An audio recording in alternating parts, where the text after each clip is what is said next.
gitu. Dan ini dampak-dampaknya. Baik, kita lanjutkan ya.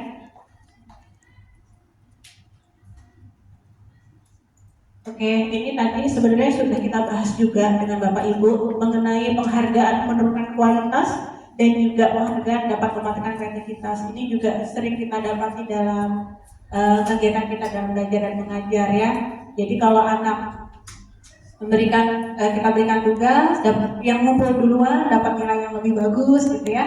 Tapi tadi yang saya contohkan seperti bertanya dan segala macam, ternyata juga tidak dengan efek yang begitu signifikan untuk perkembangan anak Bapak Ibu. Jadi penghargaan juga dapat mengurangi motivasi intrinsik.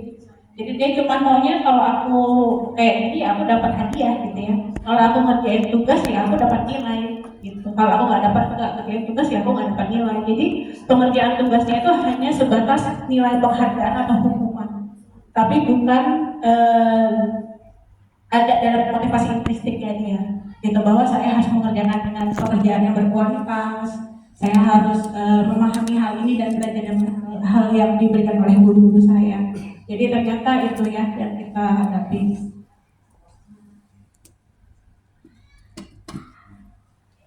Oke, ini bentuk apresiasi ya Bapak Ibu. Ya, apresiasi dalam rangka memberikan apresiasi dan pengakuan. Dan pemberian apresiasi ini sebenarnya nggak terlalu rumit Bapak Ibu ya. Mungkin Bapak Ibu udah sering banget memberikan apresiasi kepada anak-anak ya. Jadi ya, memberikan dukungan, kemudian memberikan pengakuan secara pribadi. Kamu kok tadi hebat banget sih, kamu kok tadi bikin Miss bangga deh, bikin Ibu bangga, Bapak bangga. Tadi kamu hebat, kamu udah bisa mau ngaku, berarti kamu sudah mau akan berubah gitu ya. Tadi kamu mendatangkan orang tua murid ke sekolah, berarti kamu itu bertanggung jawab terhadap apa yang kamu lakukan. Jadi walaupun dia memberikan kesalahan, tapi apa yang mereka lakukan mau sedikit, berarti kita anak-anak itu butuh pengakuan kita. Gitu. Jadi itu udah etikat baik dia untuk bisa merubah diri Bapak Ibu. Dan dia bertanggung jawab terhadap apa yang menjadi kesalahannya. Begitu.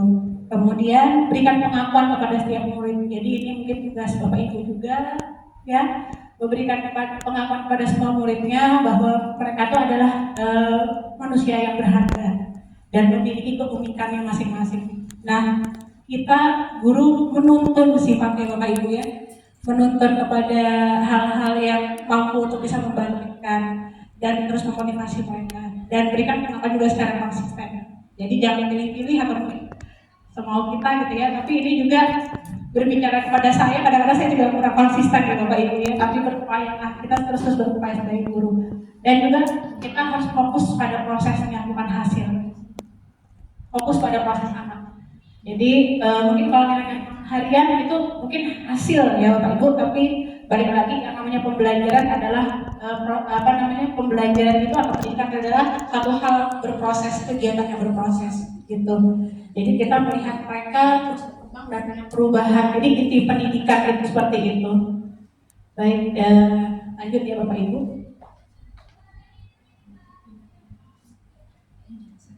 Oke, ini contohnya. Contoh dari pengakuan atau apresiasi kebajikan.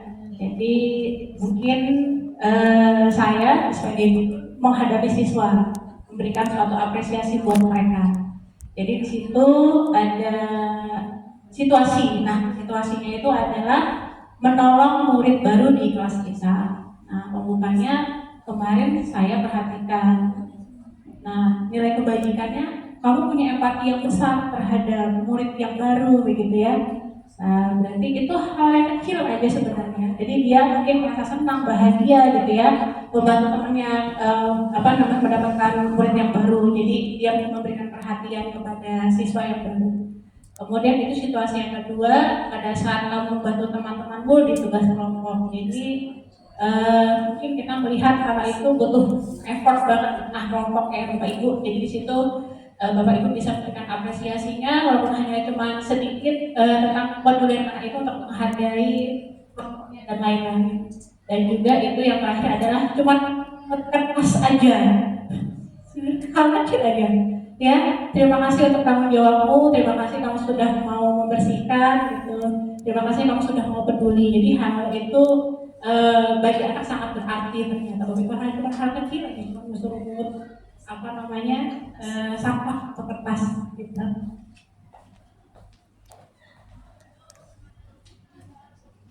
Oke, baik. Di sini saya punya kotak ya, itu ada tindakan guru. Tindakan guru itu ada yang memang menjadikan itu suatu hukuman atau itu suatu konsekuensi. Gitu. Kalau menurut Bapak Ibu pada pernyataan yang pertama, mencatat 100 kali di dalam buku kalimat, saya tidak akan terlambat lagi karena terlambat ke sekolah. Kira-kira itu hukuman atau konsekuensi, Bapak Ibu? Hukuman ya. Kemudian yang kedua, lari mengelilingi lapangan basket 2 kali karena terlambat hadir di sekolah. Hukuman. Murid diminta untuk push up 15 kali karena tidak menggunakan masker ke sekolah. Hukuman. Menggantikan kertas tugas kemana yang telah dicoret-coret. Konsekuensi. Memberikan membersihkan tumpahan air di meja tulis karena tersenggol pada saat belajar. Oke, konsekuensi ya Bapak Ibu. Murid disuruh untuk mengenakan sepatu seharian di sekolah karena tidak mengenakan sepatu hitam.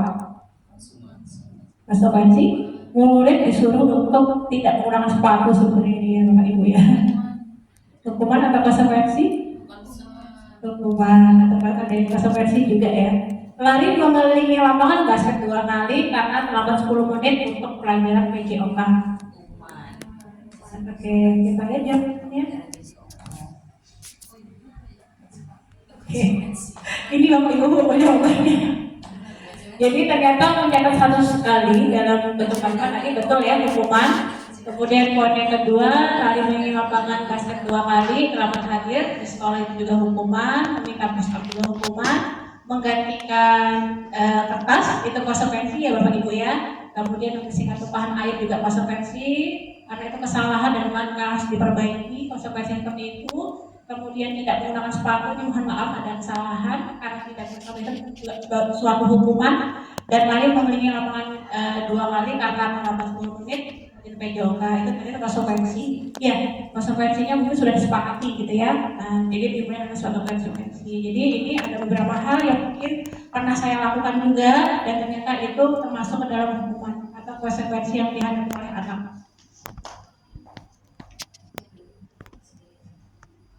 Ini perbedaannya. Tadi kita sudah mencoba menganalisa tindakan-tindakan kita kepada peserta didik kita. Jadi ini ada beberapa perbedaan antara hukuman dan konsekuensi.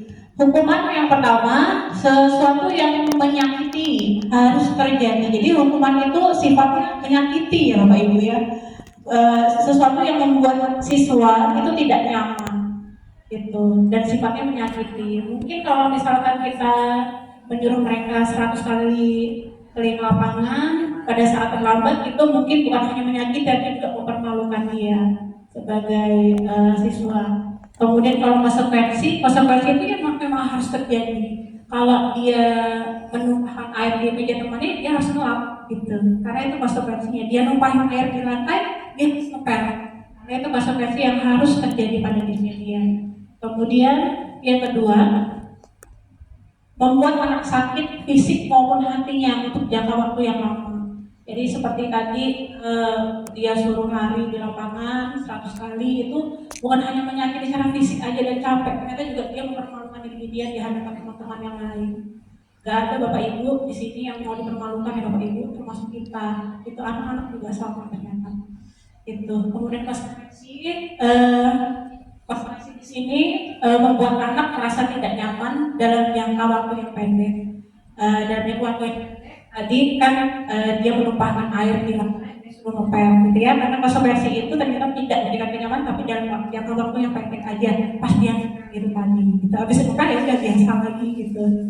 Kemudian anak memiliki kedisiplinan. Jadi tadi yang dibahas di awal bahwa sebenarnya kedisiplinan itu bergeser. Jadi sesuatu yang tidak nyaman dan juga suatu paksaan. Jadi hukuman itu memberikan kebencian. Jadi anak itu agak benci sama disiplin dan peraturan.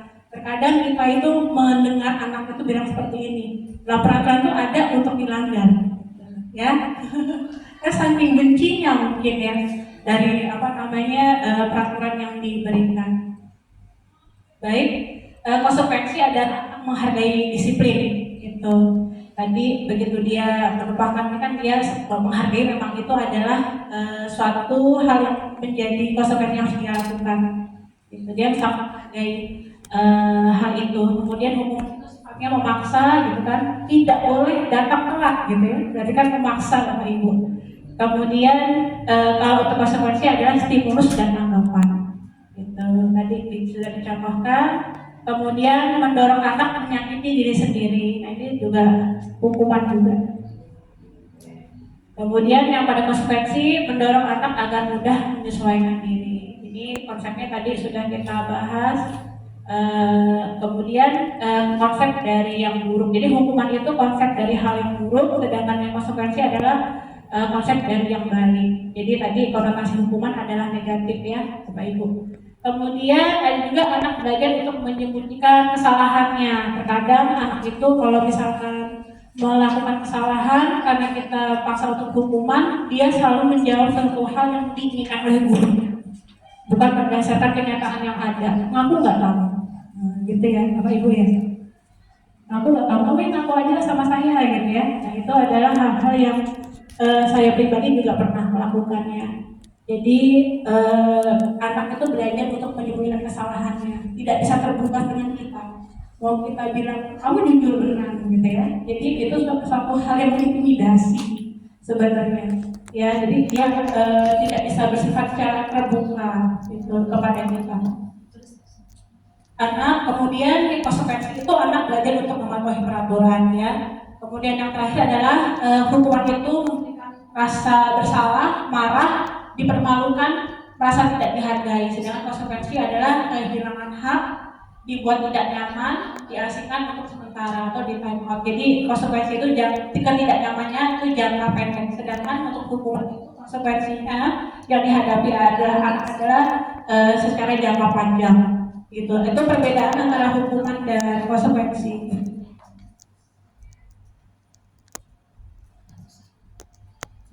Baik, ada teori tentang hukuman, konsekuensi dan restitusi. Nah, ini adalah tabelnya, ya. Jadi ini sebenarnya kecil-kecil banget Bapak Ibu ya, tidak terbaca. Tapi yang jelas hukuman itu membuat identitas anak menjadi identitas yang gagal, gitu. Jadi terkadang kita menemukan anak itu merasa bahwa udahlah gue juga nggak bisa, gitu kan? Pasti dia gue juga gagal, gue juga nggak bisa. Udahlah terserah kamu aja lah. Pada akhirnya dia tidak mau melibatkan diri terhadap suatu komunitas atau suatu kelompok. Jadi ini hukuman ternyata dampaknya sangat luar biasa Bapak Ibu. Jadi membentuk anak itu membentuk identitas gagal, tentu hal ini tidak diharapkan oleh kita sebagai bapak dan ibu guru. Kemudian identitas sukses sendiri, makna disiplin adalah ada dua, ada konsekuensi dan restitusi. Nah, di sini nanti kita akan bahas tentang restitusi ya Bapak Ibu. Nah, restitusi sebelumnya ada yang pernah mendengar nggak Bapak Ibu tentang restitusi? Belum. Ini gimana? Restitusi? Pak Sabani? Belum pernah. Baik, belum ya restitusi ya. Oke. Ini tidak kita dapati di perkuliahan ya Bapak Ibu ayahnya Ibu ya. Karena kita mendapati beberapa teori tentang stimulus respon yang arahnya ke teori behaviorisme. Dan ini teori baru tentang restitusi. Gimana sih kita menghadapi anak mau diapakan ketika kita menghadapi masalah gitu ya. Nah ini ada namanya pendekatan restitusi.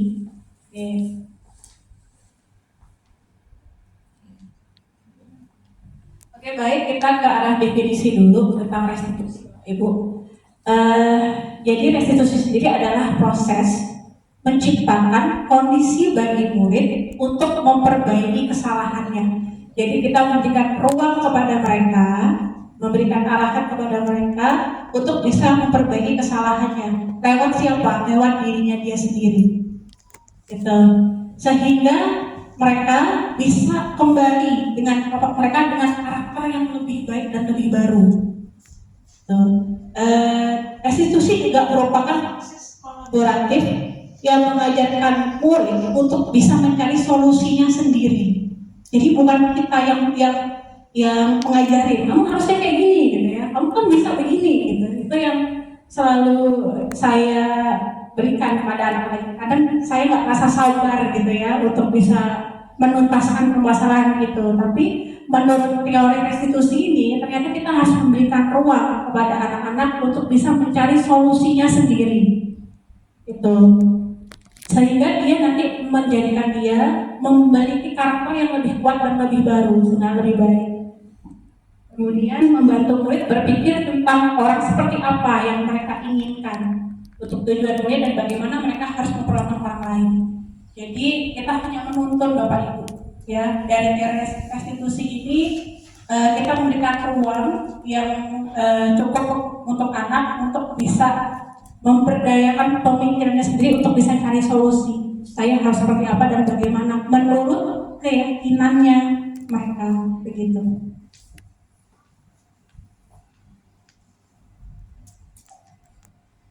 Ini ada 9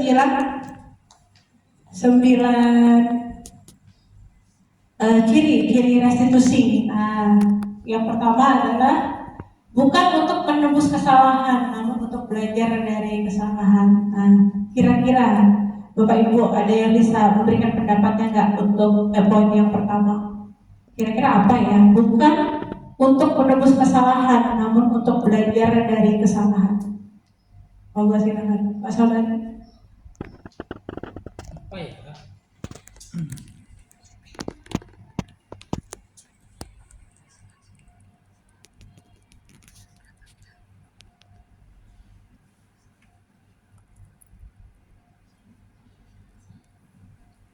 Monggo Pak Sabari. Baik, Bu Mayang, saya coba menelaah dan menjawab pertanyaan bahwa restitusi Bu ya? Ya.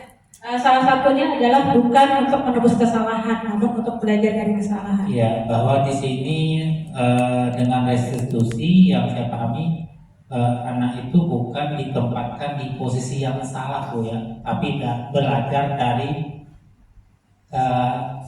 yang dilakukan salah gitu loh. Nah, itu sepemahaman saya begitu Bu. Jadi bukan dia ditempatkan di posisi yang salah, tapi dia diajak belajar dari kesalahan yang telah dia lakukan Bu. Sepemahaman saya begitu. Terima kasih Bu. Iya, baik Pak Sabari, terima kasih atas pendapatnya. Pak Sabari menyampaikan bahwa dia tidak di posisi yang disalahkan, tapi dia berusaha mencari solusi dari apa yang sudah dia lakukan, begitu. Baik, untuk poin yang kedua, memperbaiki hubungan. Kira-kira gimana Pak Ibu? Salah satu cirinya adalah memperbaiki hubungan. Berapa mungkin? Silakan.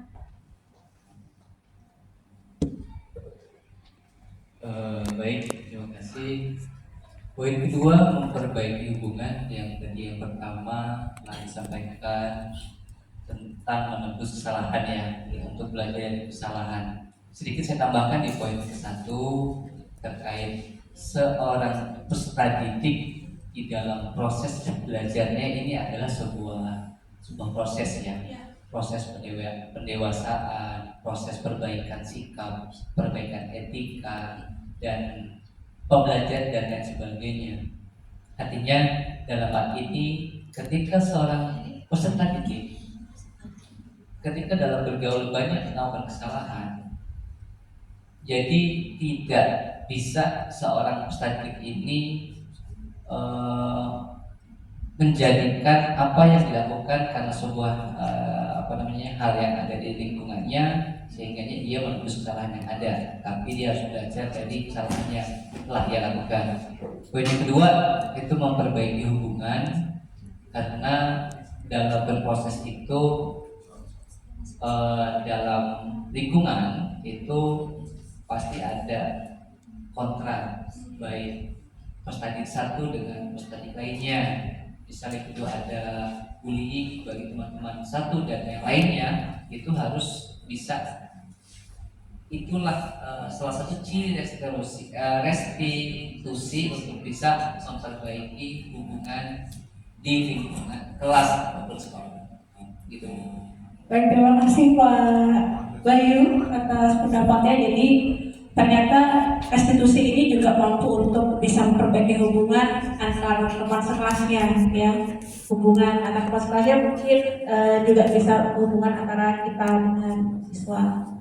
Baik, yang poin ketiga ada tawaran bukan paksaan. Ya, Bapak Ibu, monggo mungkin Pak Rizal mau untuk memberikan pendapatnya tentang ciri, salah satu cirinya adalah tawaran. Ditawarkan tapi bukan paksaan. Restitusi, tawaran bukan paksaan. Jadi nanti jatuhnya dari diri mereka sendiri, bukan karena kita nyuruh paksa gitu, enggak. Jadi dari kesadaran diri sendiri, Bu. Setelah sadar kan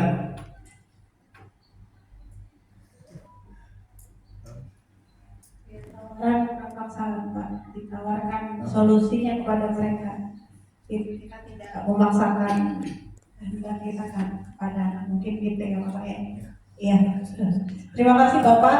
Untuk poin ketiga dari permasalahan yang dihadapi, kita memberikan tawaran kepada mereka, pilihan-pilihan terbaik dari apa yang bisa mereka pilih untuk bisa mencapai atau mendapatkan suatu solusi dari apa permasalahan yang terjadi. Jadi bukan paksaan dari kita. Kamu harusnya begini gitu ya. Mereka tahu kok mereka harus bangun pagi Bapak Ibu.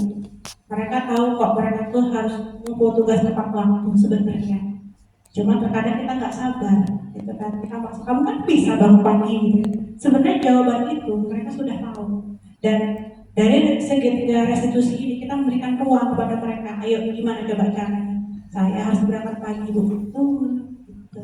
Jadi kesadaran itu dimulai dari anak-anak. Walaupun sebenarnya kita tahu jawabannya dan anak pun juga sebenarnya tahu jawabannya apa. Begitu. Kemudian yang keempat adalah restitusi menuntut untuk melihat ke dalam diri.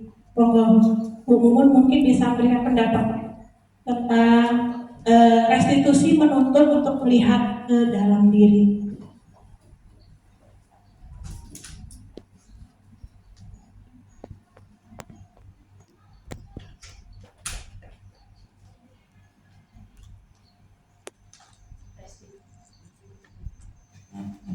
Baik, mungkin restitusi menuntut untuk melihat ke dalam diri sendiri. Jadi guru ini diharapkan bisa menggali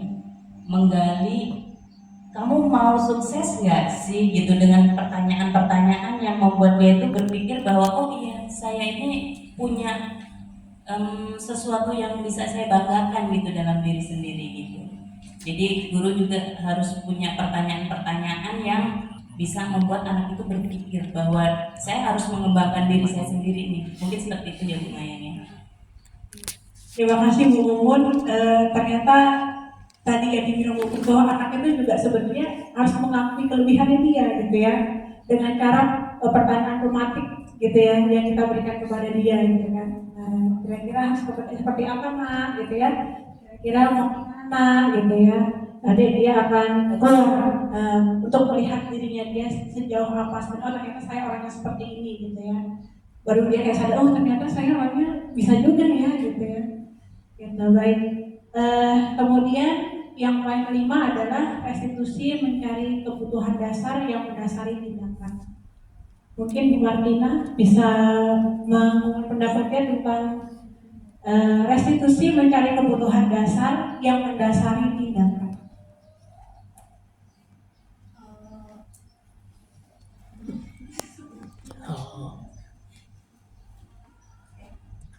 Restitusi mencari kebutuhan dasar yang mendasari tindakan, mungkin itu bisa dikatakan bagaimana anak itu menyadari kesalahan mereka dan alasan mereka melakukan sebuah tindakan itu yang bagaimana. Ya, terima kasih. Ya, terima kasih Bu Martina atas pendapat yang dikemukakan. Baik, ternyata yang namanya perilaku anak itu sebenarnya untuk memenuhi suatu kebutuhan. Nah, nanti kita coba untuk menilik tentang apa aja sih sebenarnya kebutuhan manusia ya, termasuk juga kebutuhan anak. Baik, di sini masih ada poin 6, 7, 8, dan 9, di mana restitusi diri adalah cara yang paling baik. Kemudian restitusi fokus pada karakter bukan tindakan, kita menanyakan kepada mereka. Kemudian restitusi fokus pada solusi. Kemudian yang terakhir adalah restitusi mengembangkan murid yang berbuat salah pada kelompok yang baik. Gimana sih sebenarnya pendekatan ini dan bagaimana aplikasinya, begitu ya? Ini adalah ciri-ciri restitusi sendiri. Oke, sebelumnya kita akan masuk ke dalam keyakinan kelas Bapak Ibu. Sebelum nanti kita coba nah ini sebenarnya teori pendekatan restitusi itu seperti apa dan gimana cara mengaplikasikannya. Saya yakin Bapak Ibu di sini orang cerdas kemudian orang hebat. Sebenarnya ini sudah dilakukan, tapi mungkin baru tahu teorinya gitu ya. Oke, mengapa tidak peraturan saja? Mengapa harus keyakinan kelas? Gimana Bapak Ibu? Mengapa harus? Ya mengapa tidak peraturan? Kenapa harus keyakinan? Gimana Bu? Monggo, silakan Bu. Karena tadi dari awal itu ada bahasa hukuman dan apa tadi itu ya? Penghargaan. Ya, hukuman dan penghargaan. Nah, di sini ada lagi yang namanya peraturan. Tadi juga kita sudah dijelaskan bahwa disiplin itu kalau mengikuti aturan seperti ketidaknyamanan yang dalam jangka panjang itulah sepertinya. Tapi bedanya kalau dengan keyakinan kelas, keyakinan itu kan dasarnya dari diri sendiri. Jadi kayak tidak tanpa paksaan gitu bahasanya gitu. Kayaknya lebih ke ya udah sih gitu, ini memang saya harus seperti ini gitu.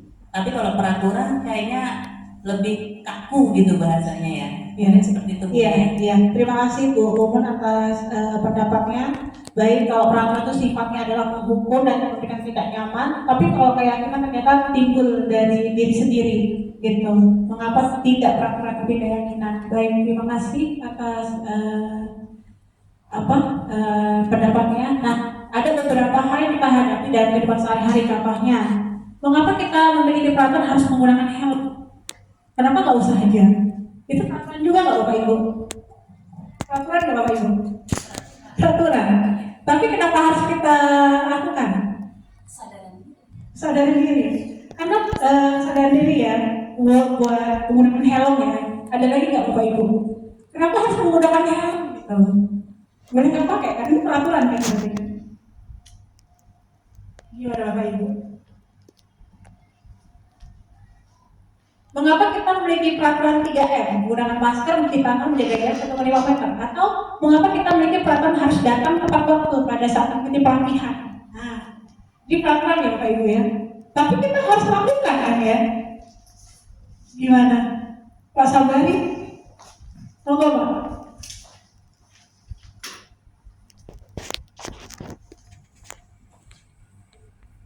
Baik Bu, yang nomor berapa Bu ya? Mungkin ketiga-tiganya ini adalah ya. terkait peraturan Pak. Ya. Tapi kita harus taati gitu kan? Iya. Ini kalau saya mencermati pertanyaannya, mengapa kita harus menggunakan helm, kemudian mengapa kita memiliki peraturan 3M, menjaga jarak itu tadi ya. Kemudian mengapa kita memiliki peraturan harus datang tepat waktu. Nah, kalau saya lihat ini karena kita contoh yang nomor 1. Karena kalau kita sadar bahwa manfaat dari memakai helm itu untuk keselamatan, Bu. Sama dengan yang nomor 2. Di situ menjaga jarak. Itu juga untuk faktor keselamatan, Bu. Atau berhubungan dengan ya keselamatan tadi ya, kesehatan. Dan yang ketiga, mengapa kita memiliki peraturan harus datang tepat waktu? Di sini kita diminta untuk kalau bahasa begini ini konsekuen ya dengan peraturan yang telah dibuat. Itu menurut saya Bu, terima kasih. Baik, terima kasih Pak Sabari atas pendapatnya. Di sini memang peraturan dibuat ternyata untuk keselamatan kita, gitu ya Pak ya. Balik lagi untuk kita. Baik, jadi untuk mendukung motivasi intrinsik, kembalikan nilai keyakinan, lebih menggerakkan seorang dibanding mengikuti serangkaian peraturan-peraturan. Jadi peraturan itu dibuat sebenarnya untuk dirinya sendiri, untuk keselamatan kita. Baik, lanjut Bapak Ibu, di sini ada diagram. Nah, diagram itu ternyata peraturan kelas itu mendapati diagram yang paling di center atau yang paling kecil, gitu ya. Dan keyakinan kelas itu di luarnya. Jadi kalau kita menerapkan keyakinan kelas, berarti peraturan kelas itu sudah tercover di dalamnya, gitu. Jadi dari keyakinan kelas ini akan menyimpan suatu lingkungan positif dan akhirnya akan memberikan budaya positif di satu lingkungan atau suatu tempat, begitu. Jadi keyakinan kelas, peraturan kelas sudah terinkut kepada keyakinannya juga, seperti itu Bapak Ibu. Jadi ini yang sekolah kita sedang upayakan tentang keyakinan kelas dan juga konsekuensi, begitu. Lanjut ya Bapak Ibu. Di sini ada perbedaan. Yang mana keyakinan, yang mana peraturan, kesepakatan, maaf. Yang mana keyakinan dan yang mana kesepakatan. Kalau pada sebelah kanan saya, di situ dituliskan kesepakatan kelas, datang tepat waktu, mengucapkan salam.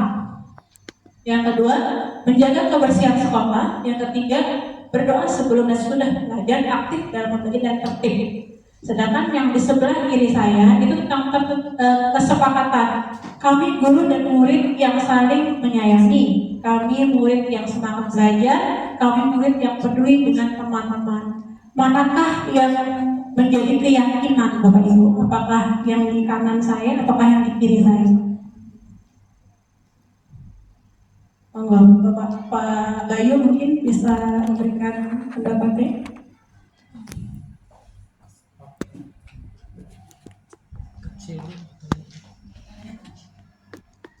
Baik, terkait kesepakatan kelasnya, yaitu yang mana yang merupakan keyakinan kelas. Karena dalam hal keyakinan kelas ini turunan dari peraturan yang ada di atas.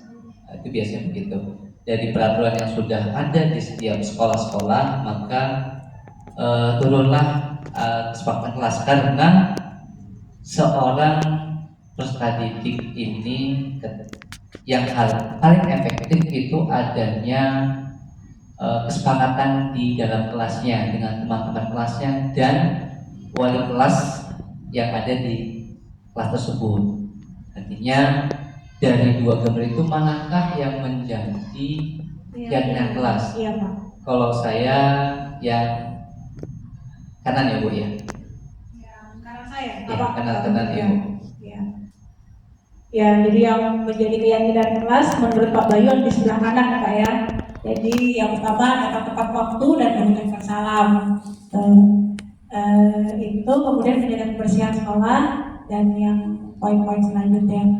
Baik, untuk kesepakatan kelas, keyakinan itu dapatnya dari intrinsik ya, bahwa saya adalah seorang yang disiplin, gitu. Saya adalah orang yang menghargai orang lain. Saya adalah orang yang semangat dalam proses belajar. Jadi mohon ini Bapak kalau koreksi kalau saya salah Bapak ya Pak Bayu. Jadi untuk keyakinan karena timbul dalam diri sendiri itu bisa Bapak Ibu lihat di bagian yang sebelah kiri saya, bahwa saya adalah orang yang menyayangi. Keyakinan saya seperti itu Bapak Ibu. Saya orang adalah yang semangat belajar dan juga saya adalah orang yang peduli. Jadi itu timbul dari keyakinannya mereka. Dan yang sebelah kanan saya itu adalah kesepakatan, gitu. Kesepakatan bahwa kita harus datang tepat waktu. Nah itu adalah kesepakatan kelas. Sedang kalau keyakinan itu timbulnya dari diri sendiri, gitu Pak, dan diyakini. Berarti Pak, kalau saya salah Pak ya reaksinya. Mulai selanjutnya. Jadi ternyata keyakinan kelas itu ada metodenya. Bagaimana cara kita membuat keyakinan kelas menggunakan KBBY dan juga KBT. Jadi Bapak Ibu untuk kegiatan dalam kelas dan keyakinan kelas ini ada metodenya ya. Di sini ada metode Y dan juga ada metode T, di mana kegiatan pada KBBY itu meliputi yang terdengar, terlihat dan berperilaku. Sedangkan untuk yang KBT adalah tampak seperti, tidak tampak seperti. Jadi yang kita lihat adalah perilaku anaknya. Gitu. Kalau kita menginginkan anak tepat waktu berangkat sekolahnya, berarti yang terdengar apa ya Bapak Ibu kalau tepat waktu? Oh, saya adalah anak yang disiplin. Terdengarnya seperti itu. Kemudian terlihatnya seperti apa Bapak Ibu? Terlihatnya kalau datang tepat waktu. Berarti kan tidak telat ya Bapak Ibu ya. Nah, kemudian perilakunya adalah disiplin tepat waktu. Kemudian pada KBT-nya tampak seperti, jadi yang kita lihat di anak itu datang pagi, dan yang tidak tampaknya adalah mereka mungkin kalau telat ditaruh di pintu satu ya, atau mungkin gerbang yang di bagian depan. Nah itu tidak tampak lihat seperti itu. Nah ini adalah kegiatannya, jadi ada teorinya.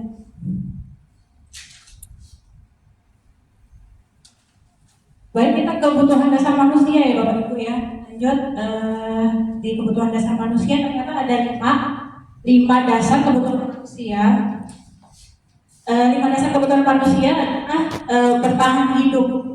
Nah, salah satunya bertahan hidup. Jadi bertahan hidup itu meliputi sandang, pangan, papan. Nah, itu adalah kebutuhan dasarnya.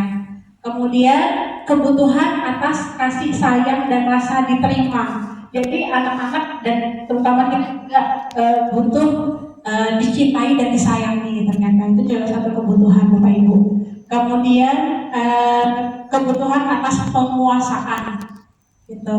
Jadi kebutuhan penguasaan ini sendiri adalah kebutuhan di mana misal dia punya handphone ya, dia punya handphone, jadi dia handphone itu handphone saya gitu ya. Jadi terkadang kalau misalkan orang tuanya minjem hanya untuk melihat nggak boleh gitu ya. Jadi memang ini adalah salah satu kebutuhan dasar manusia atas penguasaan dirinya sendiri. Kemudian kebutuhan atas kesenangan. Nah kadang-kadang kalau kita dapati di kelas ada yang game gitu ya Bapak Ibu ya, tapi sebenarnya perilaku itu adalah satu hal yang untuk memenuhi kebutuhannya mereka. Salah satunya bermain game karena dia butuh kesenangan di situ ya. Kemudian yang terakhir adalah masalah kebebasan.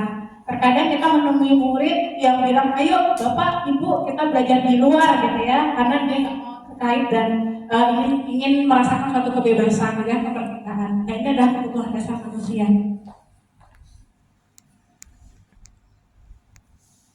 Oke baik, di sini ada 5 posisi kontrol sebagai seorang guru. Yang pertama posisi kontrol seorang guru adalah sebagai penghukum, ya. Kemudian sebagai pembuat orang merasa bersalah, teman, pemantau dan juga manajer. Nah ini posisi-posisi kontrolnya.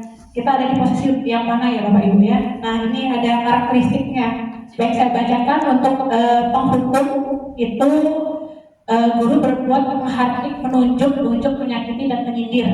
Nah ini ciri kita sebagai seorang guru. Kemudian membuat orang merasa bersalah itu dengan berceramah dan mengatakan seharusnya kamu kan bisa, ibu kecewa sama kamu. Nah ini adalah posisi kita sebagai guru sebagai membuat orang merasa bersalah.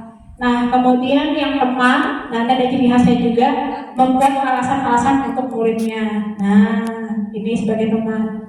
Kamu kenapa keluar? Oh kamu lagi lapar ya, gitu ya? Itu teman ya, gitu ya. Kemudian yang keempat adalah pemantau, yaitu menghitung dan mengukur sebagai pemantau gitu. Mungkin di sini contohnya adalah kita menanya kepada mereka, kira-kira boleh nggak kayak gitu ya? Misalnya dia izin ke kamar mandi atau dia ke kantin gitu Bapak Ibu ya, gitu. Begitu kita mendapati permasalahannya, kira-kira emang boleh kayak gitu ya? Menurut kamu gimana gitu ya? Itu ada sebagai pemantau. Nah di posisi manajer sendiri itu guru mengajukan pertanyaan-pertanyaan. Nah untuk posisi manajer sendiri ini sangat lekat dengan teori restitusi. Nah di mana kita sebagai manajeri anak ya meliputi pertanyaan-pertanyaan yang membuat motivasi intrinstiknya keluar. Ini teori manajer. Oke. Pause dulu kali ya. Kita ke segitiga restitusi yang ditunggu-tunggu Bapak Ibu ya. Jadi restitusi itu ada 3 tahapnya ya.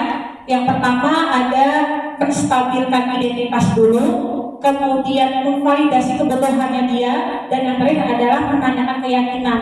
Jadi kalau menstabilkan identitas itu seperti ini contohnya. Setiap orang itu pasti melakukan kesalahan, yaitu menstabilkan identitas. Kalau ibu jadi kamu, pasti ibu pengen dapat nilai yang bagus. Nah, itu menstabilkan identitas. Kemudian ada validasi kebutuhan. Nah, kita bisa bertanya sama dia, kamu punya alasan dong kenapa kamu melakukan hal ini. Nah, kita tanya dulu alasannya anak apa. Nah, kemudian yang terakhir adalah menanyakan keyakinan. Menurut keyakinan kamu, apakah benar perilaku kamu? Tidak. Nah, kalau misalkan memang tidak, ada nggak solusi yang bisa kamu pilih untuk bisa menanggulangi permasalahan itu? Nah, kira-kira seperti itu Bapak Ibu. Jadi ada 3 tahapannya. Itu saya yakin Bapak Ibu sudah pernah melakukan, cuman baru dengar ya segitiga restitusi. Nah, baik. Oke, ini penerapannya. Ini saya ambil contoh kemarin, gambar video dan lain-lain. Semua kira-kira aplikasi yang segitiga restitusi itu kurang lebih seperti ini Bapak Ibu. Saya putar videonya ya.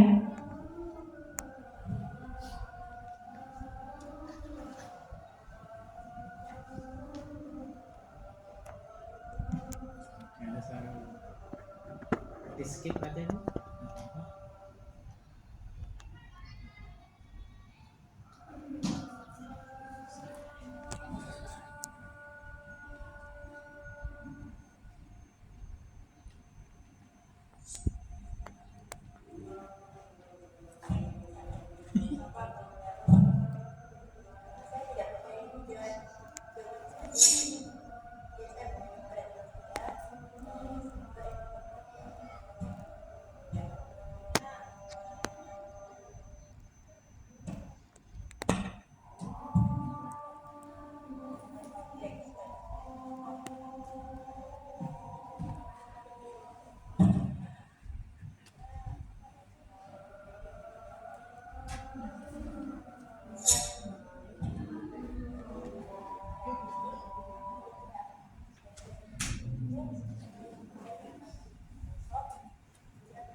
Jadi kalau dia ini ketahuan nyontek Bapak Ibu, tapi ini bukan settingan tapi asli ya.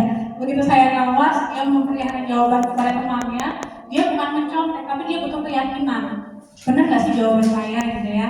Nah, kemudian yang Dava ini dia ketahuan tidur di kaca Pak Bambang, tapi memang ini terjadi ya Bapak Ibu. Oke, baik, kita coba lihat dulu.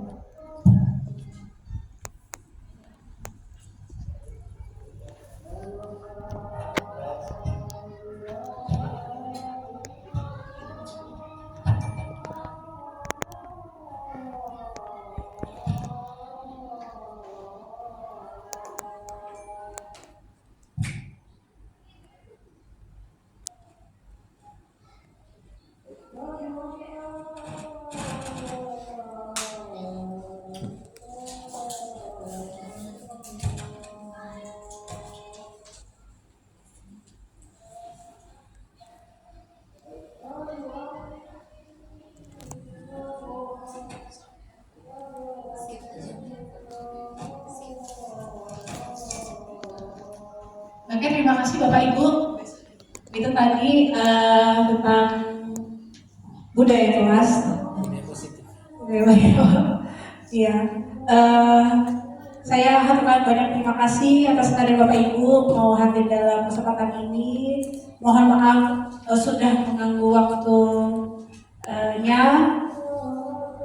Ini hal yang harus saya sampaikan ya Bapak Ibu. Jadi ini saya bukan instruktur, bukan materi, tapi ini hanya pengantar saja. Saya juga masih banyak kekurangan dan kesalahan, mohon dimaafkan. Demikian dari saya. Wassalamualaikum warahmatullahi wabarakatuh. Waalaikumsalam warahmatullahi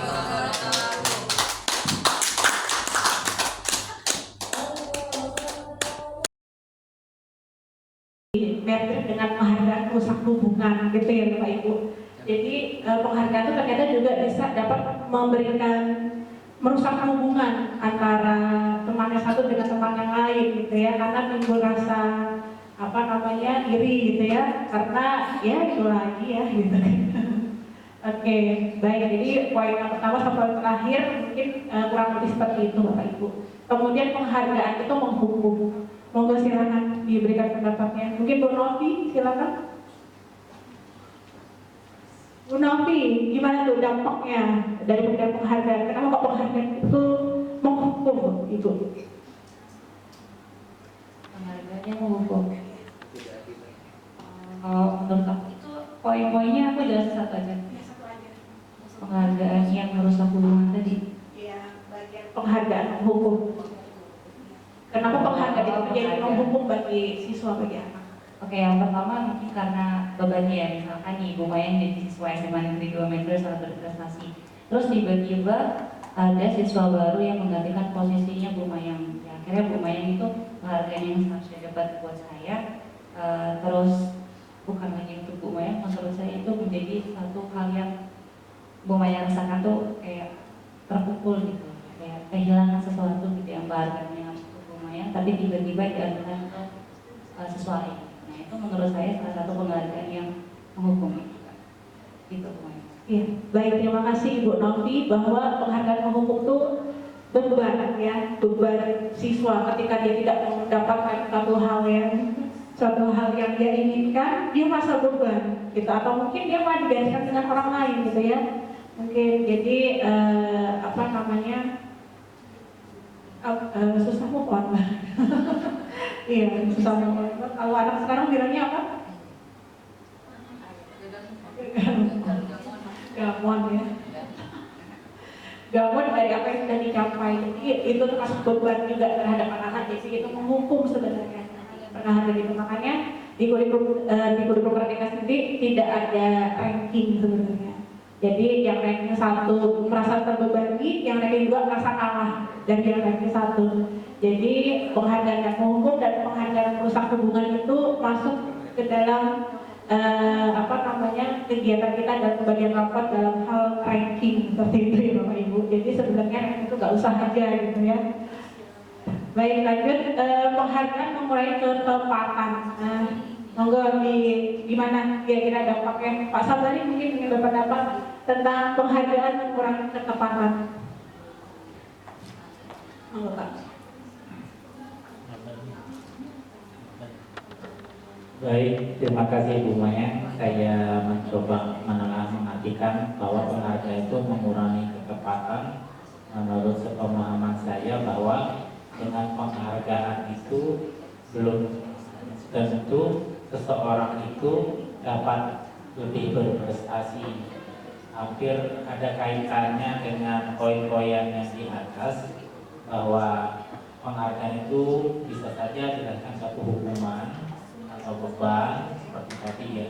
Maka di sini saya melihat kalau penghargaan mengurangi ketepatan itu tadi, bahwa belum tentu penghargaan itu bisa mencapai tujuan atau harapan yang kita inginkan dengan cara memberi penghargaan pada seseorang. Terima kasih Bu Maya. Iya, terima kasih Pak Sabari atas pendapatnya. Tadi penghargaan moral ketepatan, jadi apa yang kita berikan ternyata tidak sesuai dengan apa yang kita harapkan. Jadi mungkin ini secara pribadi aja, saya mengajar di kelas, memberikan nilai kepada anak-anak dan proses presentasi, kan ada yang menanya begitu ya. Jadi saya bilang ke mereka bahwa nanti kalau ada yang nanya dapat nilai gitu ya. Mungkin ini yang dihadapi juga ya Bapak Ibu ya. Nanti kalau misalkan ada yang nanya dapat nilai, jadi yang ditanya itu gak kena ya. Yang penting tanya. Jadi penghargaan kita yang kita berikan ke anak berupa nilai nggak sesuai dengan tujuan apa yang kita mau Bapak Ibu.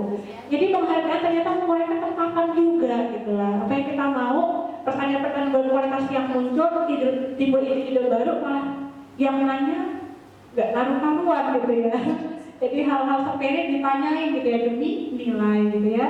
Jadi itu salah satunya. Baik, lanjut ke penghargaan tidak efektif. Nah, Bapak Ibu kira-kira dampaknya apa ya Bu ya? Bapak Ibu untuk penghargaan yang tidak efektif. Oh, Pak Riza, silakan Pak Riza. Dampaknya. Dampak penghargaan tidak efektif. Iya, penghargaan itu dampaknya ke anak kok kenapa kok jadinya tidak efektif? Karena nanti kalau misalnya ke anak dia merasa kalau udah mendapat penghargaan itu, dia merasa oh aku udah bisa nih, jadi dia nggak mau belajar lagi, nggak mau berkembang lagi. Sedangkan teman-teman yang lainnya yang nggak dapat penghargaan dia mau berkembang lebih, jadi nanti dia bisa saja ke sanding sama teman-teman yang lainnya. Terima kasih Pak Riza. Jadi tidak efektif Pak ya, karena dia merasa udah punya suatu hal yang bisa dibanggakan gitu ya, dan motivasi belajarnya jadinya menurun gitu ya karena penghargaan yang diberikan. Baik itu Bapak Ibu, ternyata kita di sini mempelajari bahwa penghargaan itu ternyata gitu. Dan ini dampak-dampaknya. Baik, kita lanjutkan ya.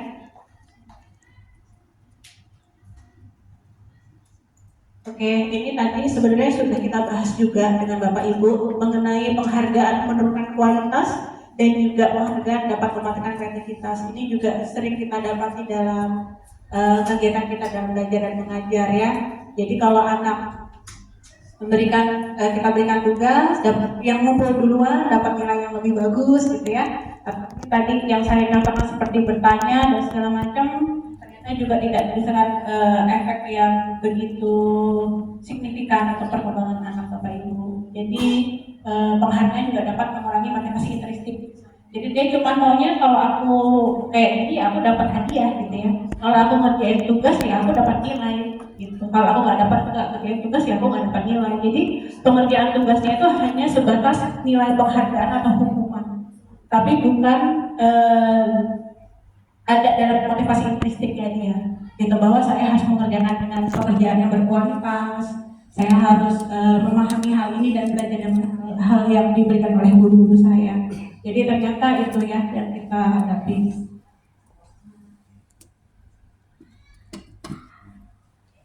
Oke, ini bentuk apresiasi ya Bapak Ibu. Ya, apresiasi dalam rangka memberikan apresiasi dan penolakan. Dan pemberian apresiasi ini sebenarnya nggak terlalu rumit Bapak Ibu ya. Mungkin Bapak Ibu udah sering banget memberikan apresiasi kepada anak-anak ya. Jadi ya, memberikan dukungan, kemudian memberikan pengakuan secara pribadi. Kamu kok tadi hebat banget sih, kamu kok tadi bikin Miss bangga deh, bikin Ibu bangga, Bapak bangga. Tadi kamu hebat, kamu udah bisa mau ngaku, berarti kamu sudah mau akan berubah gitu ya. Tadi kamu mendatangkan orang tua murid ke sekolah, berarti kamu itu bertanggung jawab terhadap apa yang kamu lakukan. Jadi walaupun dia memberikan kesalahan, tapi apa yang mereka lakukan mau sedikit, berarti kita anak-anak itu butuh pengakuan kita. Gitu. Jadi itu udah etikat baik dia untuk bisa merubah diri Bapak Ibu, dan dia bertanggung jawab terhadap apa yang menjadi kesalahannya. Begitu. Kemudian berikan pengakuan kepada setiap murid. Jadi ini mungkin tugas Bapak Ibu juga ya, memberikan pengakuan kepada semua muridnya bahwa mereka itu adalah manusia yang berharga dan memiliki keunikannya masing-masing. Nah, kita guru menuntun sifatnya Bapak Ibu ya, menuntun kepada hal-hal yang mampu untuk bisa membangkitkan dan terus memotivasi mereka, dan berikan pengakuan juga secara konsisten. Jadi jangan pilih-pilih atau semau kita gitu ya, tapi ini juga berbicara kepada saya, kadang-kadang saya juga kurang konsisten ya Bapak Ibu ya, tapi berupaya, kita terus berupaya sebagai guru. Dan juga kita harus fokus pada prosesnya, bukan hasil. Fokus pada proses anak. Jadi mungkin kalau nilai harian itu mungkin hasil ya Bapak Ibu, tapi balik lagi yang namanya pembelajaran adalah pembelajaran itu atau pendidikan adalah satu hal berproses, kegiatan yang berproses gitu. Jadi kita melihat mereka terus berkembang dan perubahan. Jadi inti pendidikan itu seperti itu. Baik, lanjut ya Bapak Ibu.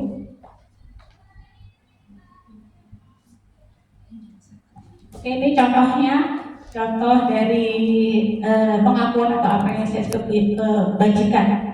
Jadi mungkin saya sebagai menghadapi siswa memberikan suatu apresiasi buat mereka.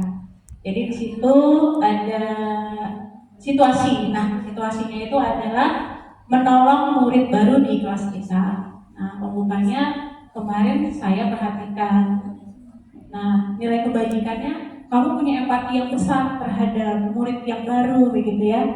Nah, berarti itu hal yang kecil aja sebenarnya. Jadi dia mungkin merasa senang, bahagia gitu ya, membantu temannya mendapatkan murid yang baru. Jadi dia memberikan perhatian kepada siswa yang baru. Kemudian itu situasi yang kedua, pada saat kamu membantu teman-temanmu di tugas kelompok. Jadi mungkin kita melihat hal itu butuh effort banget nah kelompok ya Bapak Ibu. Jadi di situ Bapak Ibu bisa memberikan apresiasinya walaupun hanya cuma sedikit tentang kepedulian anak itu untuk menghargai kelompoknya dan lain-lain.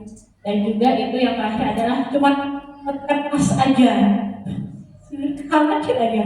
Ya, terima kasih untuk tanggung jawabmu, terima kasih kamu sudah mau membersihkan, gitu.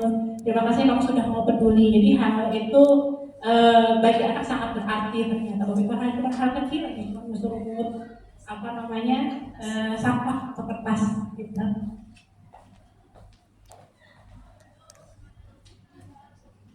Oke, baik. Di sini saya punya kotak ya, itu ada tindakan guru. Tindakan guru itu ada yang memang menjadikan itu suatu hukuman atau itu suatu konsekuensi. Gitu. Kalau menurut Bapak Ibu pada pernyataan yang pertama, mencatat 100 kali di dalam buku kalimat, saya tidak akan terlambat lagi karena terlambat ke sekolah. Kira-kira itu hukuman atau konsekuensi Bapak Ibu? Hukuman ya. Kemudian yang kedua, lari mengelilingi lapangan basket 2 kali karena terlambat hadir di sekolah. Hukuman. Murid diminta untuk push up 15 kali karena tidak menggunakan masker ke sekolah. Hukuman. Menggantikan kertas tugas temannya yang telah dicoret-coret. Konsekuensi. Memberikan membersihkan tumpahan air di meja tulis karena tersenggol pada saat belajar. Oke, konsekuensi ya Bapak Ibu. Murid disuruh untuk mengenakan sepatu seharian di sekolah karena tidak mengenakan sepatu hitam. Konsekuensi, murid disuruh untuk tidak menggunakan sepatu seperti ini ya Bapak Ibu ya. Hukuman atau konsekuensi? Hukuman atau konsekuensi juga ya. Lari mengelilingi lapangan basket 2 kali karena terlambat 10 menit untuk pelajaran PJOK. Oke, kita lihat jawabannya. Oke, ini Bapak Ibu jawabannya. Jadi ternyata mencatat 100 kali dalam bentuk kalimat tadi betul ya hukuman. Kemudian poin yang kedua, lari mengelilingi lapangan basket 2 kali terlambat hadir di sekolah itu juga hukuman, meminta push-up juga hukuman, menggantikan kertas itu konsekuensi ya Bapak Ibu ya. Kemudian membersihkan tumpahan air juga konsekuensi karena itu kesalahan dan harus diperbaiki, konsekuensi seperti itu. Kemudian tidak menggunakan sepatu, mohon maaf ada kesalahan karena tidak menggunakan itu suatu hukuman. Dan lari mengelilingi lapangan 2 kali karena terlambat 10 menit di PJOK itu tadi konsekuensi. Ya, konsekuensinya mungkin sudah disepakati gitu ya. Jadi diberikan suatu konsekuensi. Jadi ini ada beberapa hal yang mungkin pernah saya lakukan juga dan ternyata itu termasuk ke dalam hukuman atau konsekuensi yang dihadapi oleh anak.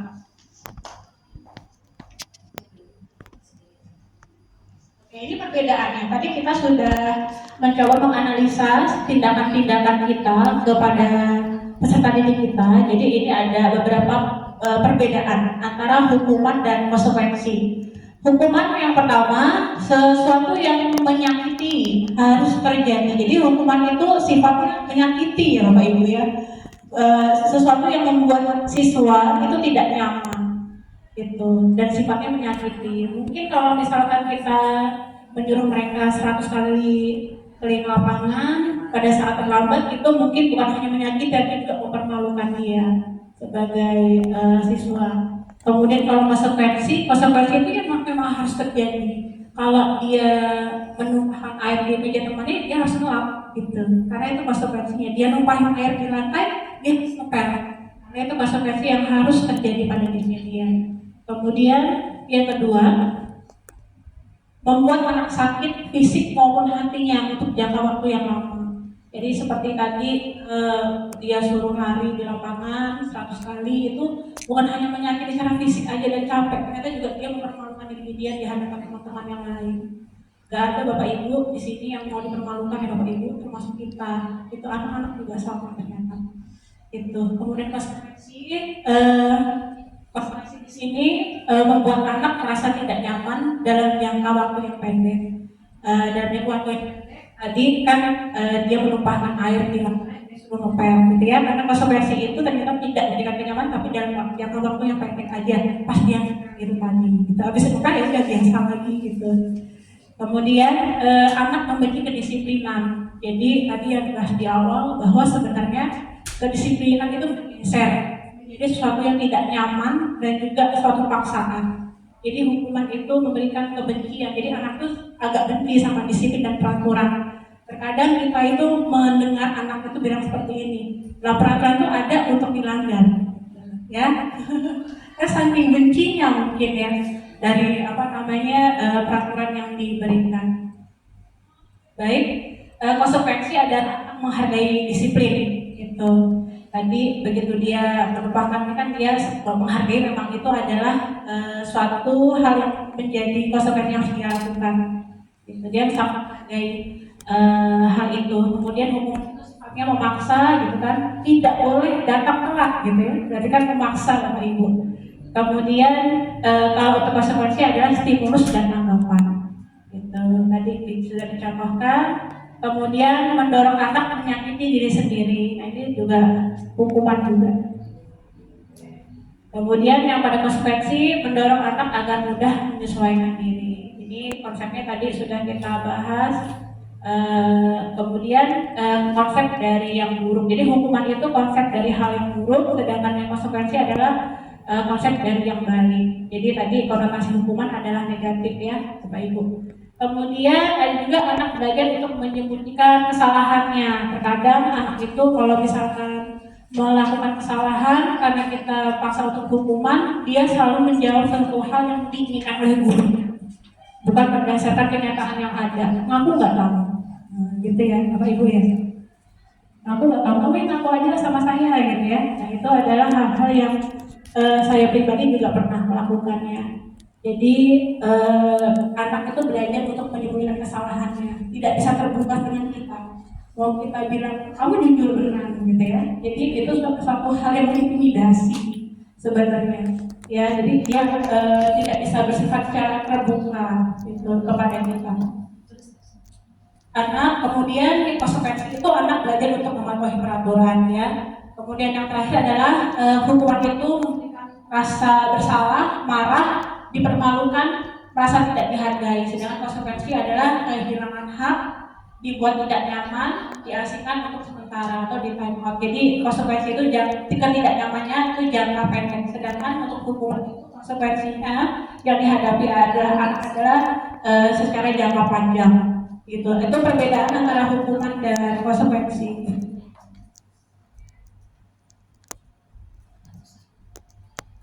Baik. Ada teori tentang hukuman, konsekuensi, dan restitusi. Nah, ini adalah tabelnya, ya. Jadi ini sebenarnya kecil-kecil banget, Bapak Ibu ya, tidak terbaca. Tapi yang jelas hukuman itu membuat identitas anak menjadi identitas yang gagal, gitu. Jadi terkadang kita menemukan anak itu merasa bahwa udahlah gue juga nggak bisa, gitu kan. Pasti dia gue juga gagal, gue juga nggak bisa. Udahlah terserah kamu aja lah. Pada akhirnya dia tidak mau melibatkan diri terhadap suatu komunitas atau suatu kelompok. Jadi ini hukuman ternyata dampaknya sangat luar biasa Bapak Ibu. Jadi membentuk anak itu membentuk identitas gagal. Tentu hal ini tidak diharapkan oleh kita sebagai Bapak dan Ibu guru. Kemudian identitas sukses sendiri makna disiplin adalah ada dua, ada konsekuensi dan restitusi. Nah, di sini nanti kita akan bahas tentang restitusi ya Bapak Ibu. Nah, restitusi sebelumnya ada yang pernah mendengar nggak Bapak Ibu tentang restitusi? Belum. Ini gimana? Restitusi, Pak Sabani?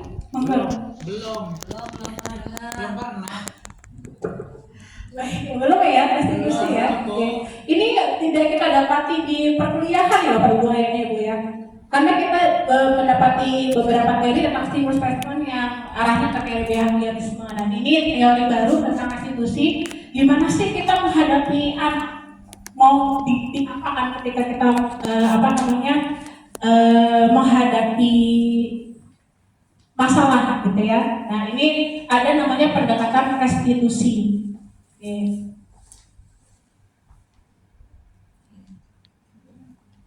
Oke, baik, kita ke arah definisi dulu tentang restitusi, Ibu.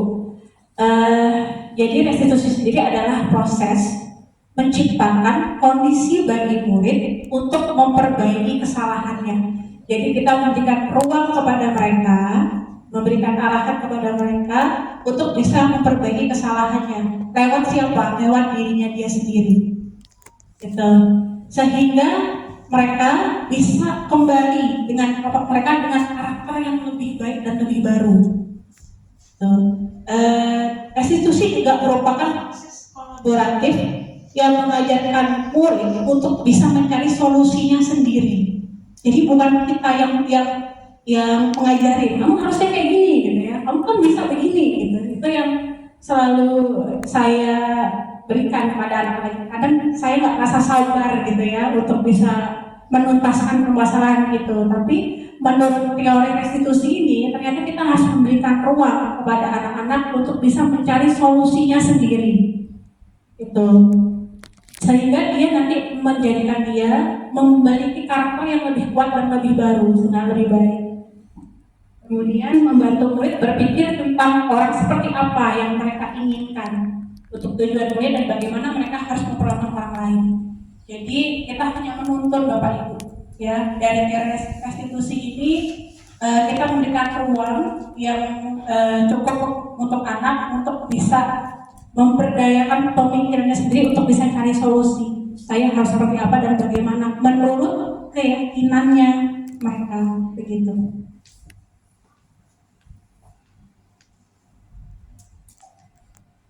Ini ada 9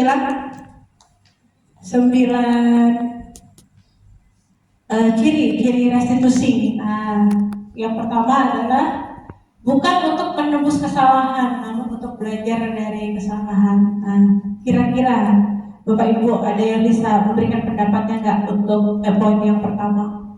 Kira-kira apa ya? Bukan untuk menembus kesalahan, namun untuk belajar dari kesalahan. Monggo silakan Pak Sobat.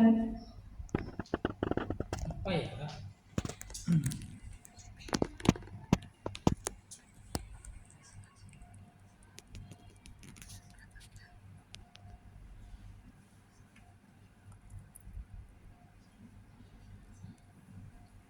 Monggo Pak Sabari. Baik, Bu Mayang, saya coba menelaah dan menjawab pertanyaan bahwa restitusi Bu ya? Ya. Salah satunya adalah bukan untuk menebus kesalahan, namun untuk belajar dari kesalahan. Iya, bahwa di sini dengan restitusi yang saya pahami anak itu bukan ditempatkan di posisi yang salah Bu ya, tapi belajar dari yang dilakukan salah gitu loh. Nah, itu sepemahaman saya begitu Bu. Jadi bukan dia ditempatkan di posisi yang salah, tapi dia diajak belajar dari kesalahan yang telah dia lakukan Bu. Sepemahaman saya begitu. Terima kasih Bu. Ya, baik Pak Sabari, terima kasih atas pendapatnya. Pak Sabari menyampaikan bahwa dia tidak di posisi yang disalahkan, tapi dia berusaha mencari solusi dari apa yang sudah dia lakukan, begitu. Baik, untuk poin yang kedua, memperbaiki hubungan. Kira-kira gimana nih Pak Ibu? Salah satu cirinya adalah memperbaiki hubungan. Berapa mungkin? Silakan.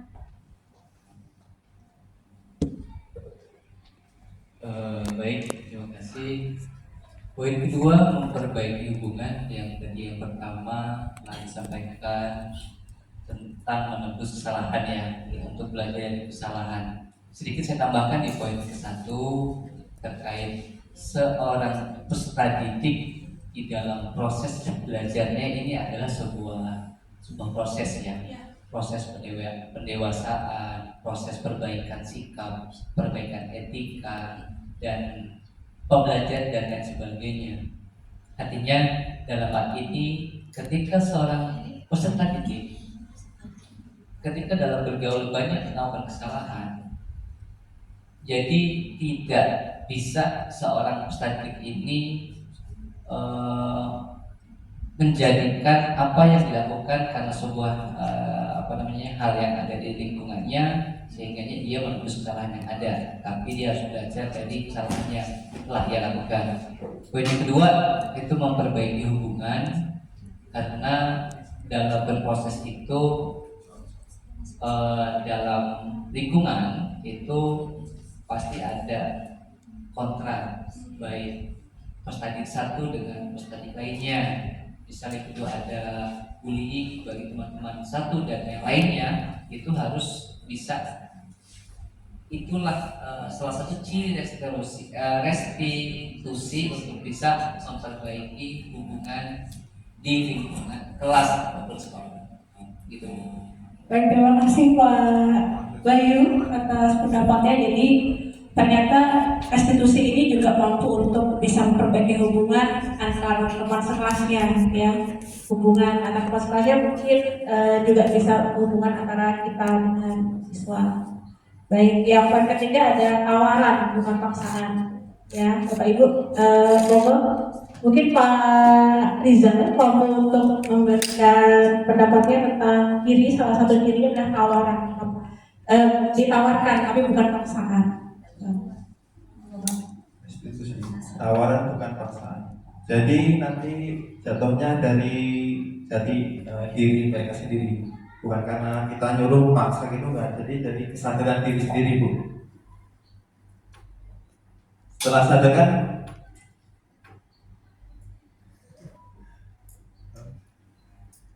Bukan paksaan, Pak. Ditawarkan solusinya kepada mereka. Kita tidak memaksakan kehendak kita kan kepada mungkin gitu ya Bapak ya. Iya. Terima kasih Bapak. Untuk poin ketiga, dari permasalahan yang dihadapi kita memberikan tawaran kepada mereka, pilihan-pilihan terbaik dari apa yang bisa mereka pilih untuk bisa mencapai atau mendapatkan suatu solusi dari apa permasalahan yang terjadi. Jadi bukan paksaan dari kita. Kamu harusnya begini gitu ya. Mereka tahu kok mereka harus bangun pagi Bapak Ibu. Mereka tahu kok mereka tuh harus mengumpul tugas tepat waktu sebenarnya. Cuma terkadang kita nggak sabar, gitu kan? Kita maksud kamu kan bisa bangun pagi gitu.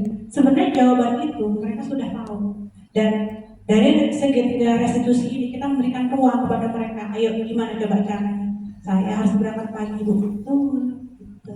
Jadi kesadaran itu dimulai dari anak-anak. Walaupun sebenarnya kita tahu jawabannya dan anak tuh juga sebenarnya tahu jawabannya apa. Begitu. Kemudian yang keempat adalah restitusi menuntut untuk melihat ke dalam diri. Bu Mumun mungkin bisa berikan pendapat tentang restitusi menuntut untuk melihat ke dalam diri.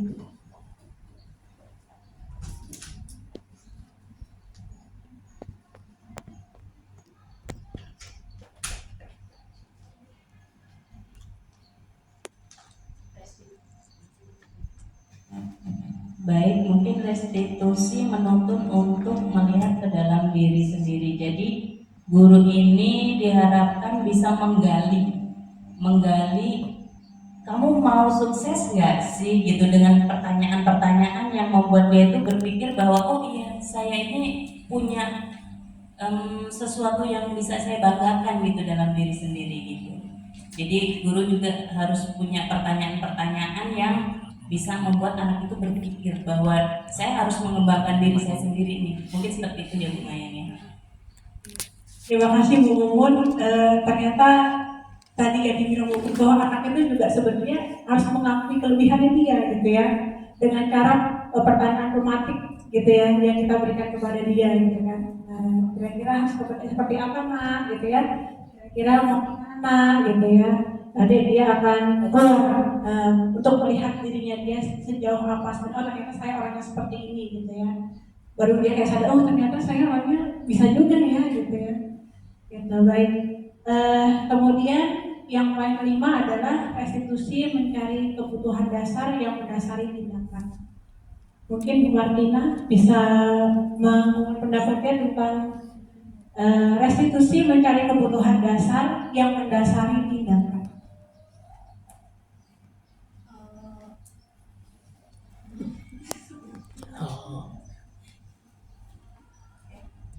Restitusi mencari kebutuhan dasar yang mendasari tindakan, mungkin itu bisa dikatakan bagaimana anak itu menyadari kesalahan mereka dan alasan mereka melakukan sebuah tindakan itu ya Bu Diana. Ya, terima kasih.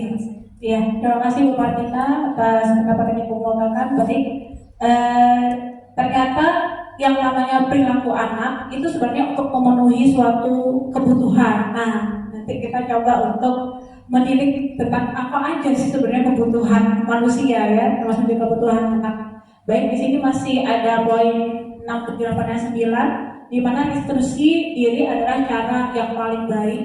Kemudian restitusi fokus pada karakter bukan tindakan, kita menanyakan kepada mereka. Kemudian restitusi fokus pada solusi. Kemudian yang terakhir adalah restitusi mengembangkan murid yang berbuat salah pada kelompoknya. Baik, gimana sih sebenarnya pendekatan ini dan bagaimana aplikasinya begitu ya. Ini adalah ciri-ciri restitusi sendiri. Oke, sebelumnya kita akan masuk ke dalam keyakinan kelas Bapak Ibu. Sebelum nanti kita coba ini sebenarnya teori pendekatan restitusi itu seperti apa dan gimana cara mengaplikasikannya. Saya yakin Bapak Ibu di sini orang cerdas kemudian orang hebat. Sebenarnya ini sudah dilakukan, tapi mungkin baru tahu teorinya gitu ya. Oke. Mengapa tidak peraturan saja? Mengapa harus keyakinan kelas? Gimana Bapak Ibu? Mengapa tidak peraturan? Kenapa harus keyakinan? Gimana Bu? Monggo, silakan Bu.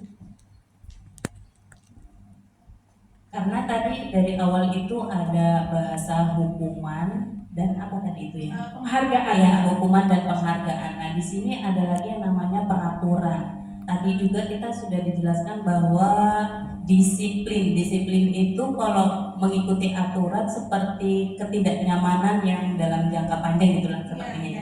Tapi bedanya kalau dengan keyakinan kelas, keyakinan itu kan dasarnya dari diri sendiri, jadi kayak tidak tanpa paksaan gitu bahasanya gitu. Kayaknya lebih ke ya udah sih gitu, ini memang saya harus seperti ini gitu. Tapi kalau peraturan kayaknya lebih kaku gitu bahasanya ya. Seperti itu. Iya. Terima kasih Bu Umun atas pendapatnya. Baik, kalau peraturan itu sifatnya adalah menghukum dan memberikan tidak nyaman, tapi kalau keyakinan ternyata timbul dari diri sendiri gitu. Mengapa tidak peraturan tapi keyakinan? Baik, terima kasih atas pendapatnya. Nah, ada beberapa hal yang kita hadapi dalam kehidupan sehari-hari. Contohnya, mengapa kita memiliki peraturan harus menggunakan helm? Kenapa nggak usah aja? Itu peraturan juga nggak Bapak Ibu? Peraturan nggak Bapak Ibu? Peraturan. Tapi kenapa harus kita lakukan? Sadar diri.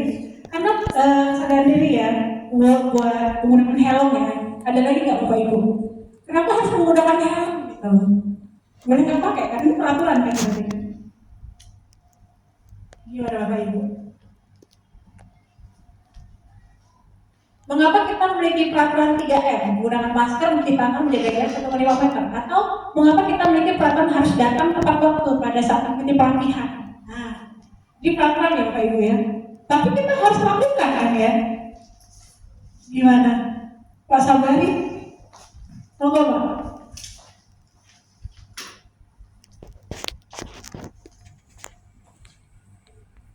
Baik Bu, yang nomor berapa Bu ya? Mungkin ketiga-tiganya ini Ketiga, adalah ya. terkait peraturan Pak. Ya. Tapi kita harus taati gitu kan. Iya. Ini kalau saya mencermati pertanyaannya, mengapa kita harus menggunakan helm, kemudian mengapa kita memiliki peraturan 3M, menjaga jarak itu tadi ya, kemudian mengapa kita memiliki peraturan harus datang tepat waktu. Nah, kalau saya lihat ini karena kita contoh yang nomor satu, karena kalau kita sadar bahwa manfaat dari memakai helm itu untuk keselamatan, Bu, sama dengan yang nomor 2. Di situ menjaga jarak, itu juga untuk faktor keselamatan, Bu, atau berhubungan dengan ya keselamatan tadi ya, kesehatan. Dan yang ketiga, mengapa kita memiliki peraturan harus datang tepat waktu? Di sini kita diminta untuk kalau bahasa mungkin ini konsekuen ya dengan peraturan yang telah dibuat. Itu menurut saya, Bu. Terima kasih. Baik, terima kasih Pak Sabari atas pendapatnya. Di sini memang peraturan dibuat ternyata untuk keselamatan kita, gitu ya Pak ya. Balik lagi untuk kita. Baik, jadi untuk mendukung motivasi intrinsik, kembali ke nilai keyakinan, lebih menggerakkan seorang dibanding mengikuti serangkaian peraturan-peraturan. Jadi peraturan itu dibuat sebenarnya untuk dirinya sendiri, untuk keselamatan kita. Baik, lanjut Bapak Ibu, di sini ada diagram. Nah, diagram itu ternyata peraturan kelas itu mendapati diagram yang paling di center atau yang paling kecil, gitu ya. Dan keyakinan kelas itu di luarnya. Jadi kalau kita menerapkan keyakinan kelas, berarti peraturan kelas itu sudah tercover di dalamnya. Gitu.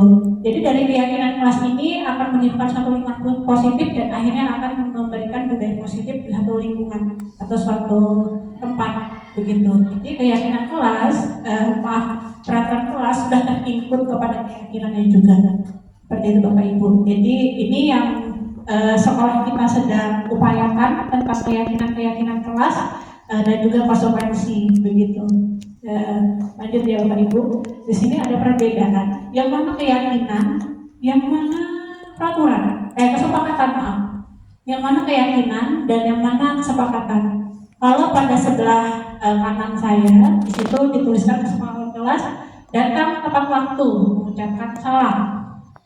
Yang kedua, menjaga kebersihan sekolah. Yang ketiga, berdoa sebelum dan sesudah belajar, aktif dalam memberi dan tertib. Sedangkan yang di sebelah kiri saya itu tentang kesepakatan. Kami guru dan murid yang saling menyayangi. Kami murid yang semangat belajar. Kami murid yang peduli dengan teman-teman. Manakah yang menjadi keyakinan Bapak Ibu? Apakah yang di kanan saya ataukah yang di kiri saya?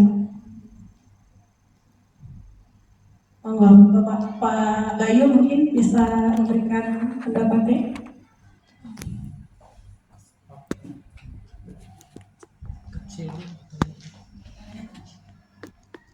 Baik, terkait kesepakatan kelasnya, yaitu yang mana yang merupakan keyakinan kelas. Karena dalam hal keyakinan kelas ini turunan dari peraturan yang ada di atas. Itu biasanya begitu. Dari peraturan yang sudah ada di setiap sekolah-sekolah, maka turunlah kesepakatan kelas. Karena seorang peserta didik ini yang paling efektif itu adanya kesepakatan di dalam kelasnya dengan teman-teman kelasnya dan wali kelas yang ada di kelas tersebut. Artinya dari dua gambar itu manakah yang menjadi keyakinan kelas? Iya Pak. Kalau saya yang kanan ya Bu ya. Yang kanan saya. Ya, kanan ya. Ibu. Ya, jadi yang menjadi keyakinan kelas menurut Pak Bayu di sebelah kanan Pak ya. Jadi yang pertama datang tepat waktu dan mengucapkan salam. Itu kemudian menjaga kebersihan sekolah dan yang poin-poin selanjutnya. Baik, untuk kesepakatan kelas, keyakinan itu dapatnya dari intrinsik ya, bahwa saya adalah seorang yang disiplin, gitu. Saya adalah orang yang menghargai orang lain. Saya adalah orang yang semangat dalam proses belajar. Jadi mohon ini Bapak kalau koreksi kalau saya salah Bapak ya Pak Bayu. Jadi untuk keyakinan karena timbul dalam diri sendiri itu bisa Bapak Ibu lihat di bagian yang sebelah kiri saya bahwa saya adalah orang yang menyayangi. Keyakinan saya seperti itu Bapak Ibu. Saya orang adalah yang semangat belajar dan juga saya adalah orang yang peduli.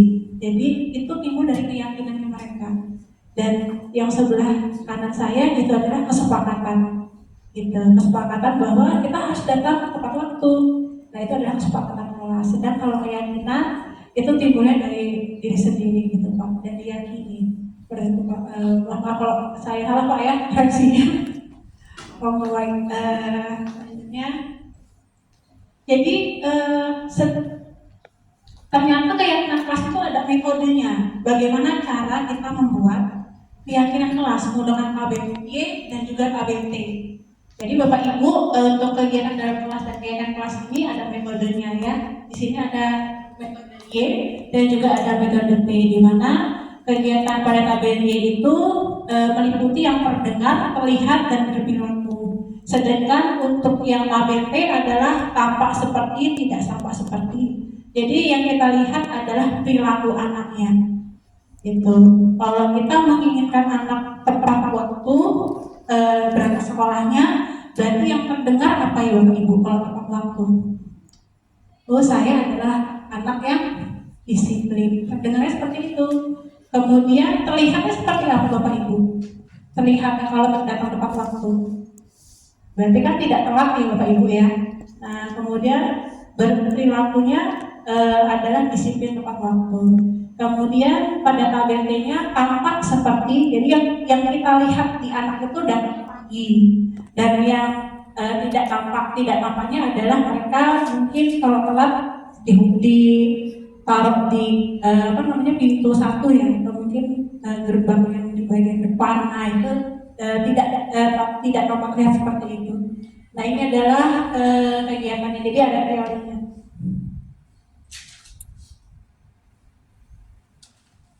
Baik, kita kebutuhan dasar manusia ya Bapak Ibu ya.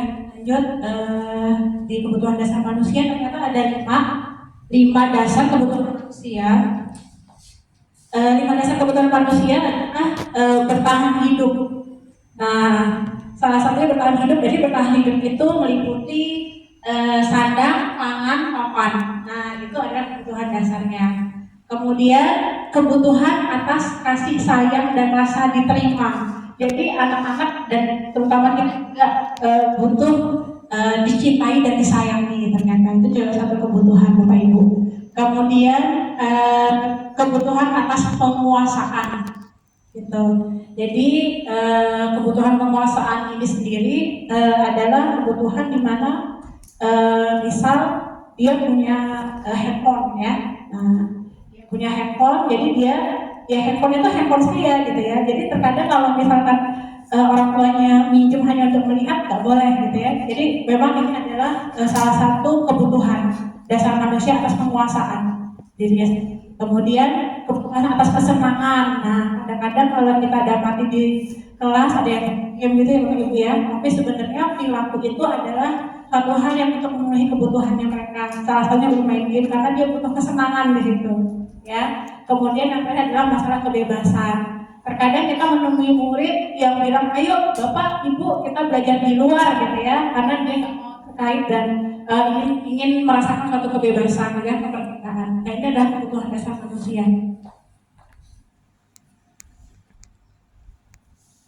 Oke baik, di sini ada 5 posisi kontrol sebagai seorang guru. Yang pertama posisi kontrol seorang guru adalah sebagai penghukum ya. Kemudian sebagai pembuat orang merasa bersalah, teman, pemantau dan juga manajer. Nah ini posisi-posisi kontrolnya. Kita ada di posisi yang mana ya Bapak Ibu ya? Nah ini ada karakteristiknya. Baik saya bacakan untuk penghukum itu guru berbuat menghardik, menunjuk, menyakiti dan menyindir. Nah ini ciri kita sebagai seorang guru. Kemudian membuat orang merasa bersalah itu dengan berceramah dan mengatakan seharusnya kamu kan bisa, ibu kecewa sama kamu. Nah ini adalah posisi kita sebagai guru sebagai pembuat orang merasa bersalah. Nah, kemudian yang teman, nah ada ciri khasnya juga membuat alasan-alasan untuk muridnya. Nah, ini sebagai teman. Kamu kenapa luar? Oh, kamu lagi lapar ya, gitu ya? Itu teman ya, gitu ya. Nah, kemudian yang keempat adalah pemantau, yaitu menghitung dan mengukur sebagai pemantau gitu. Mungkin di sini contohnya adalah kita menanya kepada mereka, kira-kira boleh nggak kayak gitu ya. Misalnya dia izin ke kamar mandi atau dia ke kantin gitu Bapak Ibu ya gitu. Begitu kita mendapati permasalahannya, kira-kira emang boleh kayak gitu ya. Menurut kamu gimana gitu ya? Itu ada sebagai pemantau. Nah, di posisi manajer sendiri itu guru mengajukan pertanyaan-pertanyaan. Nah, untuk posisi manajer sendiri ini sangat lekat dengan teori restitusi. Nah, di mana kita sebagai manajeri anak ya meliputi pertanyaan-pertanyaan yang membuat motivasi intrinstiknya keluar. Gitu. Ini teori manajer. Oke. Pause dulu kali ya. Kita ke segitiga restitusi yang ditunggu-tunggu Bapak Ibu ya. Jadi restitusi itu ada 3 tahapnya ya.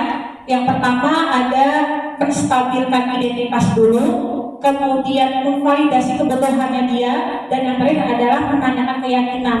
Jadi kalau menstabilkan identitas itu seperti ini contohnya.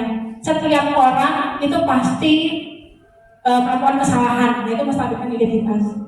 Kalau ibu jadi kamu, pasti ibu pengen dapat nilai yang bagus. Nah, itu menstabilkan identitas. Kemudian ada validasi kebutuhan. Nah, kita bisa bertanya sama dia, kamu punya alasan dong kenapa kamu melakukan hal ini. Nah, kita tanya dulu alasannya anak apa. Nah, kemudian yang terakhir adalah menanyakan keyakinan. Menurut keyakinan kamu, apakah benar perilaku kamu? Tidak. Nah, kalau misalkan memang tidak, ada nggak solusi yang bisa kamu pilih untuk bisa menanggulangi permasalahan itu? Nah, kira-kira seperti itu Bapak Ibu. Jadi ada 3 tahapannya. Itu saya yakin Bapak Ibu sudah pernah melakukan, cuma baru dengar ya segitiga restitusi. Nah, baik. Oke, ini penerapannya. Ini saya ambil contoh kemarin, gambar video dan lain-lain. Semua kira-kira pengaplikasian segitiga restitusi itu kurang lebih seperti ini Bapak Ibu. Saya putar videonya ya.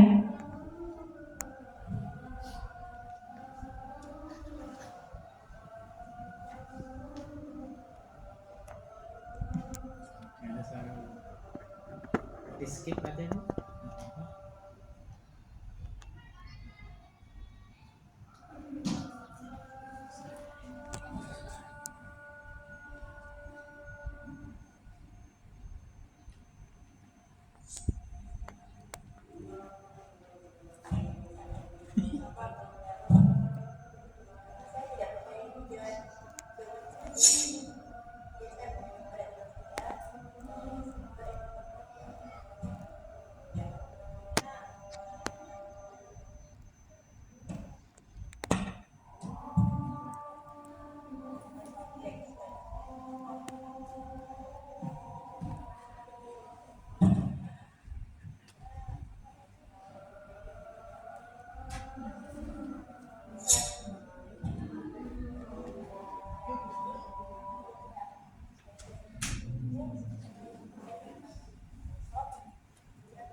Kalau dia ini ketahuan nyontek Bapak Ibu, tapi ini bukan settingan tapi asli ya. Begitu saya ngawas, dia memberikan jawaban kepada temannya, dia bukan mencontek, tapi dia butuh keyakinan. Benar nggak sih jawaban saya gitu ya? Nah, kemudian yang Dava ini dia ketahuan tidur di kelasnya Pak Bambang, tapi memang ini terjadi Bapak Ibu. Kita coba deh.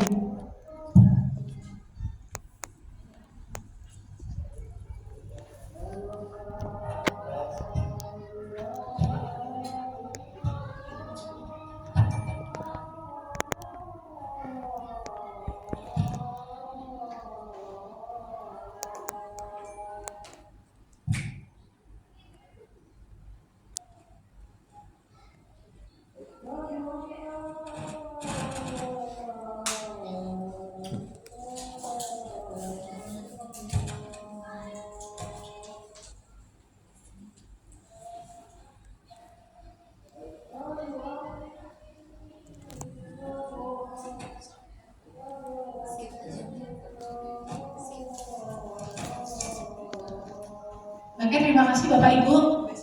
Itu tadi tentang budaya kelas. Budaya baik. Iya. Saya haturkan banyak terima kasih atas kehadiran Bapak Ibu mau hadir dalam kesempatan ini. Mohon maaf sudah mengganggu waktunya. Ini hal yang harus saya sampaikan ya Bapak Ibu. Jadi ini saya bukan instruktur, bukan pemateri, tapi ini hanya pengantar saja. Saya juga masih banyak kekurangan dan kesalahan. Mohon dimaafkan. Demikian dari saya. Wassalamualaikum warahmatullahi wabarakatuh. Waalaikumsalam warahmatullahi wabarakatuh.